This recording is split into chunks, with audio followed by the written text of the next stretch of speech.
Big TV భక్తి సమాచారం WhatsApp ఛానల్లో జాయిన్ అవ్వండి. అన్ని విశేషాలు ఎప్పటికప్పుడు తెలుసుకోండి.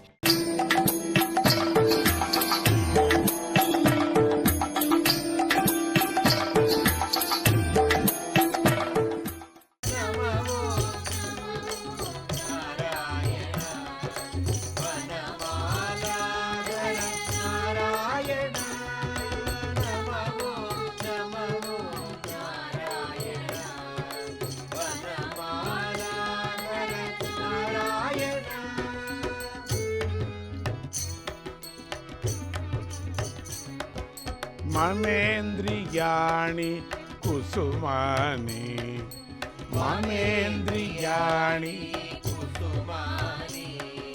హృదేవ మధ్యే సుమగుచ్చం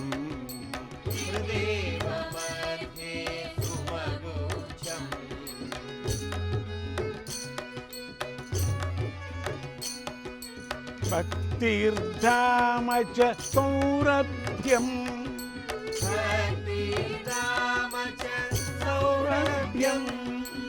సచ్చిదానందో ధ్రువమత్ర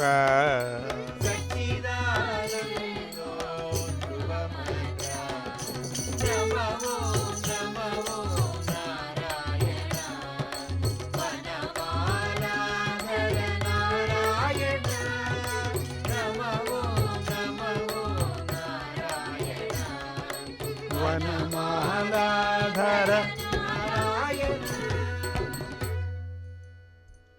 తక్కిన భక్తులకు భీష్ముడికి ఉన్న తేడా ఇదే.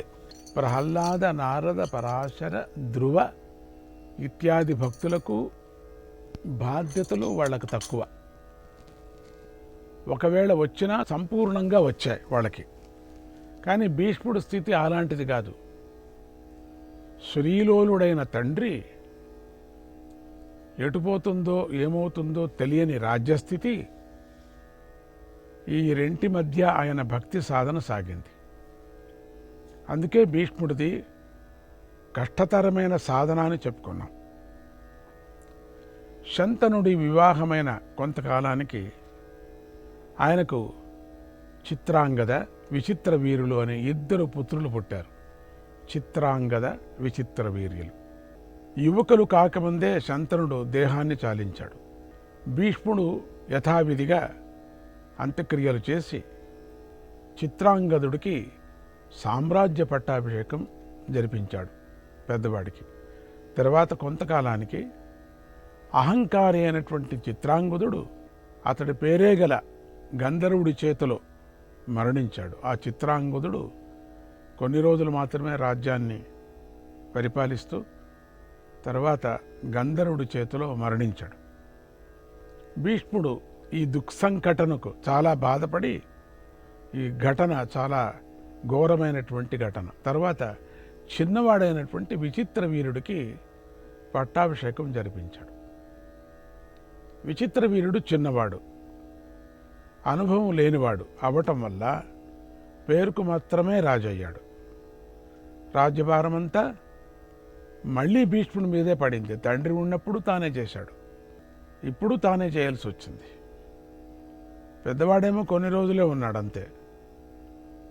విచిత్ర వీరుడికి పెళ్లి చేసుకునేటువంటి వయసు వచ్చింది. ఆ సమయంలో కాశీరాజు తన కూతుళ్ల స్వయంవర ప్రకటించాడు. ఆ విషయం భీష్ముడికి తెలిసింది. భీష్ముడు ఆ విషయాన్ని సత్యవతీదేవికి తెలిపి ఆమె అనుమతి తీసుకొని కాశీనగరానికి బయలుదేరాడు. నగరానికి చేరిన భీష్ముడు అక్కడ అంబ, అంబిక, అంబాలిక అనేటువంటి ముగ్గురు కాశీరాజు కూతుళ్లను తన రథమెక్కించాడు. ఈ సాహస కృత్యానికి అక్కడ రాజులంతా ఆశ్చర్యంతో నోళ్ళు వెళ్ళబెట్టారంటే భీష్ముడు గంభీర ధ్వనితో ఇలా అన్నాడు, కాశీరాజా, నా తమ్ముడి వివాహం కోసమై ఈ కన్యలను తీసుకుపోతున్నాను.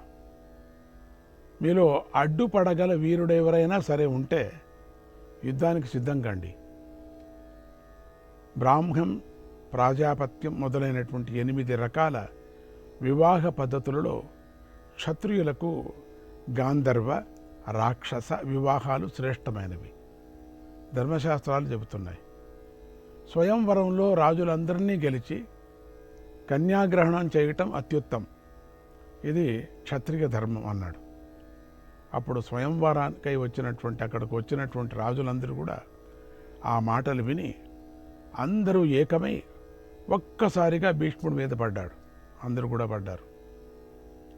భీష్ముడు వీర విహారం చేసి కాలరుద్రుడిలా వారందరినీ తిప్పికొట్టి పారిపోయేలాగా చేశాడు. వారిలో సాళువ మహారాజు మాత్రం వెనక్కు తగ్గకుండా యుద్ధానికి దిగి భీష్ముడి పైన విజృంభించాడు. అక్కడ చేరిన రాజులంతా తమ యుద్ధాన్ని మరిచిపోయి భీష్మ సాల్వుల యుద్ధం చూస్తూ బొమ్మల్లాగా ఉండిపోయారు. అంత భీకరంగా జరిగినటువంటి ఆ యుద్ధంలో భీష్ముడి దాటికి సాల్వుడు నిలబడలేకపోయాడు కూడా. భీష్ముడు సాల్వుడిపై విజయం సాధించి కాశీరాజు కూతుళ్లతో కలిసి హస్తినాపురానికి తిరిగి వచ్చాడు. సత్యవతీదేవి అనుజ్ఞం తీసుకొని ఆ కన్యలను విచిత్ర వీరుడికిచ్చి వివాహం జరిపించాలని సంకల్పించాడు. ముగ్గురిని కూడా ఇచ్చి. అప్పుడు అంబ సత్యవతిని భీష్ముడిని సమీపించి, నేను ఇంతకు పూర్వమే సాళవ మహారాజును వరించాను, ఆయనే నాకు భర్త, కాబట్టి నేను విచిత్ర వీరుడిని పెళ్లి చేసుకోలేను అన్నది. ధర్మవేత్త అయినటువంటి భీష్ముడు వెంటనే ఆ అంబను తిరిగి పుట్టింటికి పంపించేశాడు. విచిత్ర వీరుడికి అంబిక అంబాలికలతో వివాహం జరిపించాడు. విచిత్ర వీరుడు పెళ్లి అయిన దగ్గర నుంచి 7 సంవత్సరాలు వేరే లోకమే తెలియని వాడిలాగా అంబిక అంబాలికలతో గడిపాడు. అలా నిరంతరాయమైనటువంటి కామ ప్రవృత్తి వల్ల అతడికి రాజయక్ష్మ అనే రోగం వచ్చింది. ఆ రోగం వచ్చిన కొన్నాళ్ళకే విచిత్ర వీరుడు మరణించాడు. రాజ్యంలోని వారంతా ఎంతో దుఃఖించారు. భీష్ముడు కూడా ఎంతో బాధపడ్డాడు. ఏమిటి ఇట్లా అయిపోయిందిరా, విస్తరించిన రాజ్యానికి సంబంధించిన వ్యవహారాలు ఇంకా ఎక్కువయ్యాయి. క్షణం తిరిక లేకపోయినా భీష్ముడు భక్తిని మాత్రం మనస్సు నుంచి పోనివ్వలేదు. భీష్ముడి మనస్సు వేదాంతం వైపు కూడా పయనించింది కూడా. తత్వ విచారాలు సాగించాడు. ఇలా తత్వ విచారంతో పాటుగా రాజ్య వ్యవహారాలను కొనసాగిస్తున్నటువంటి భీష్ముడితో సత్యవతీదేవి ఇలా చెప్పింది, నాయనా, నువ్వు ధర్మరహస్యాలను తెలిసినవాడివి. భరత వంశం అఖండంగా పెరిగింది. నువ్వు అండగా కూడా ఉన్నావు ఈ భరత వంశానికి. అదిగాక అఖండంగా పెరిగింది. ఈ భారాన్ని ఇక నువ్వే వహించాలి కూడా. అది కాక పితృదేవతలకు ఉత్తర క్రియలు ఆచరించవలసినటువంటి బాధ్యతను కూడా, రాజ్య పరిపాలన ఇకపై నువ్వే స్వీకరించాలి. ఈ కౌరవ వంశంలో నువ్వొక్కడవే మిగిలిన్నావు. నీ సోదరుడి భార్యలైనటువంటి అంబిక అంబాలికలు సత్సంతానం కోసం ఉవ్విళ్ళూరుతున్నారు. నువ్వు వారికి సంతానాన్ని అనుగ్రహించు. ఇది క్షత్రియులకు ఉచితమైన ధర్మమే, సందేహించకు. వారిని అనుగ్రహించు. అంతేగాక నువ్వే స్వయంగా సామ్రాజ్య పట్టాభిషిక్తుడివై రాజ్యాన్ని పరిపాలించు. వివాహం చేసుకొని పితృదేవతలకు పుణ్యలోకాలను అనుగ్రహించు అని బోధించింది. ఇది భీష్ముడికి ఒక ధర్మసంకటమైన పరిస్థితి. తనను, తన భక్తిని, తన నిష్టను పరిశీలన చేసుకోవటానికి విధి ఏర్పాటు చేసిన అద్భుతమైన పరీక్షా సమయం ఇది. ఇతరులు కనుక భీష్ముడి స్థానంలో ఉంటే ఏమయ్యేవారో కానీ భీష్ముడి మాత్రం కదలలేదు, చలించలేదు, ఆశించలేదు.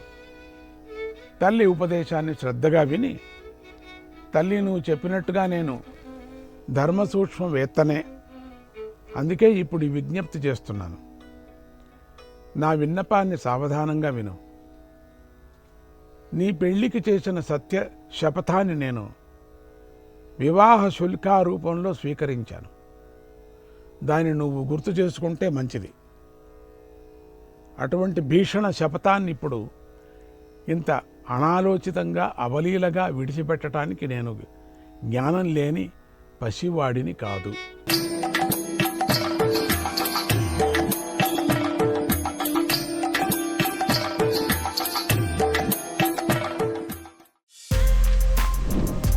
For more videos like this, subscribe Big TV channel.